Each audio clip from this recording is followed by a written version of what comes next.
ایک سوال آیا کہ نماز تہجد کا طریقہ کیا ہے، اس نماز کی کتنی رکعتیں ہیں اور یہ نماز کون سے وقت میں ادا کی جائے گی۔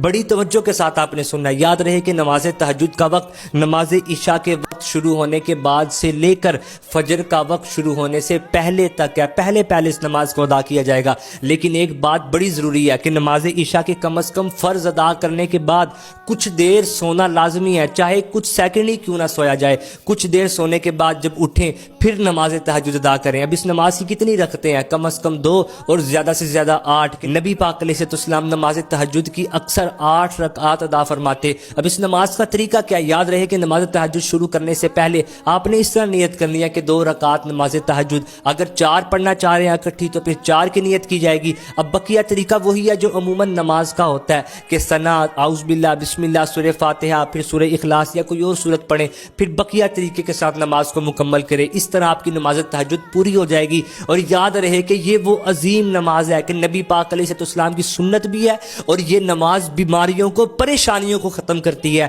اور یہ کلپ آپ نے اپنے تک نہیں رکھنا بلکہ اس کو آگے بھی شیئر کریں تاکہ لوگ دنیا کی محبتوں سے بچ کر رب کے قریب آ جائیں۔